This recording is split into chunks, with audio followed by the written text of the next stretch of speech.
How you doing? Does it bother you at all? You don't know where you're going to play. We got a major historic hurricane going down on Tampa, and you guys don't know if you're going to be on turf or if you're going to be in another field. Do you let any of that affect you at all? I don't think you can.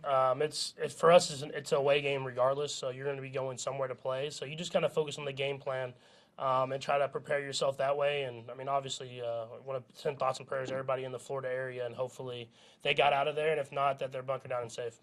How much does your mindset change though? Because you would have been playing outdoors, but it looks like, given some of the options, it might be in the dome. Does your preparation change if you know you're going to a dome as opposed to playing outdoors?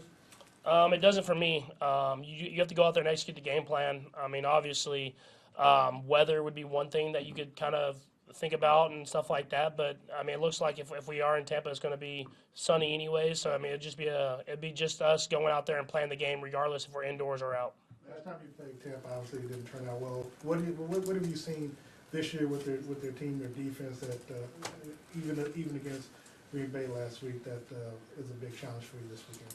Yeah, I mean, they're one of, if not the best defense in football. I mean, they have a great coach, a defensive coach, Coach Bowles, who's done it for a long time and been really good everywhere he's been. And they have great players on every phase, every linebackers, D-line, secondary, and they've played together for a while. So they're going to try to confuse you, give you different looks, but they're going to fly around and make plays. So it's about us executing, getting the ball in my hand, and letting these other guys make plays. Patrick, what's been your focus over the past couple of days just since Indianapolis? Yeah, just trying to learn from the tape, see where I can be better at, where I can work the pocket better, where I can get the ball in my hands and let guys make plays. Obviously, I held on to it a little bit too long that game. Their defensive line was able to get to me with me holding the football, so just trying to be better at getting the ball out of my hands and finding the open guy. You continue to talk about gelling as a unit. You know, after the third week, I know it seemed like it started out so great in Arizona, but you had the result in Indianapolis. Do you feel that gelling just needs something where it's like, all right, working on the practice field, or something where you just feel like it's still work in progress? Yeah, you got to continue to get better. If you look back at the tape, it seemed like there was just one person on every play that wasn't in the perfect spot. And I mean, in this league, everybody has to be on the same page.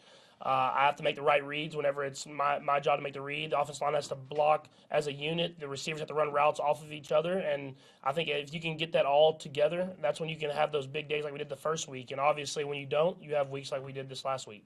Patrick, on the final play, when you're trying to get into the field goal range, a couple questions. You looked like a couple of your receivers maybe talking afterwards, like maybe something went wrong. Did that play get executed right, and Indy just did a great job defending it, or did maybe something not go the way it was designed to go? Yeah, I mean, obviously, it didn't get executed right because there was an interception. But, I mean, it's tough windows. You got to make a throw there.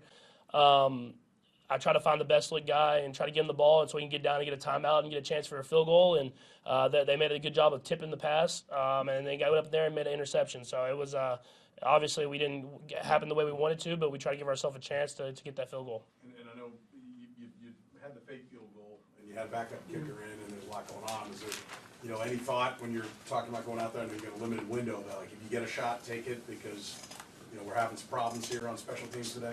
Not in that first instance. I mean, obviously, we were in range for a Hail Mary if it was an incompletion. So we were trying to get as many yards as we can and get down to get a time. We had timeouts to get a chance for a field goal because we don't have trust with whoever's there at the kicking position. So if he would have got a chance to kick it, we were going to give him a chance to kick it. And so for us, we have to just continue to go out there and execute and try not to put ourselves in that position where it's such a do or die kind of sneiro. Patrick, on the other side of the ball, Tom Brady's still doing it at this age. It seems like we ask this question every year, but now you're about to face him again.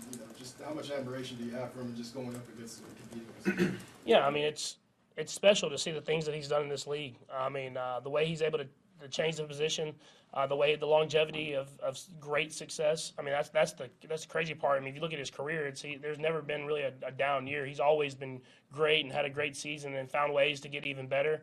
And he's done stuff off the field that hasn't impacted him on the field, but still made his legacy even greater. So it's always a great opportunity for me and our team to go up against a great quarterback and really see where your team is at. Revenge for the golf? Say that one more time. Revenge for the golf?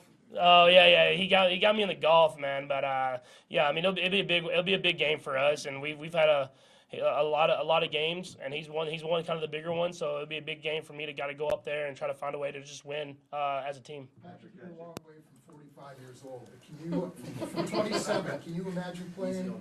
Still playing at 45? Yeah, I want to play as long as I can play, and I can still have a chance to help the team get better.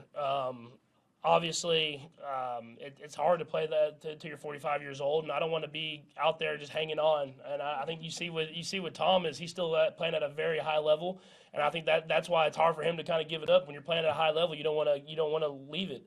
And so for me, I'm gonna try to keep my body in the best shape possible.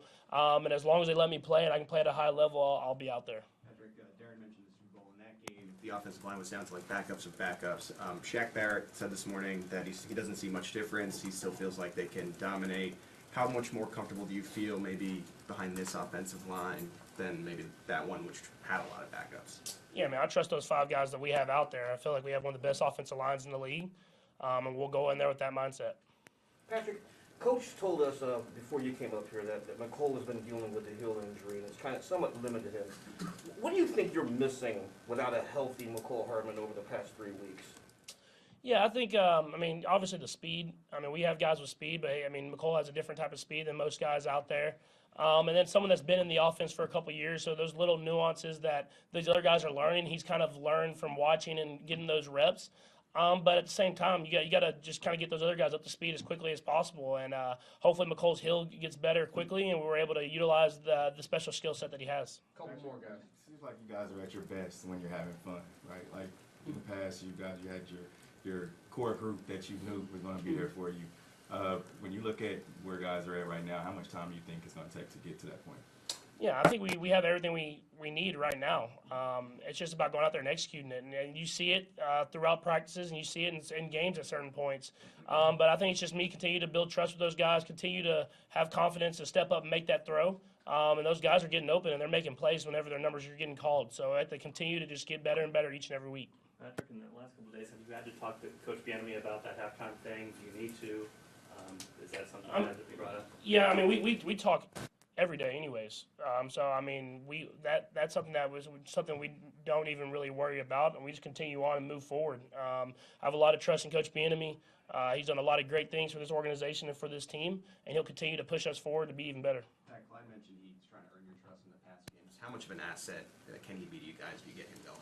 Yeah, I think you've seen it at the beginning of this year. He's made a lot of plays in the past game, and he has in his career so far. And I think if we continue to evolve, you'll see him get more and more routes, and he'll go out there and make more and more plays.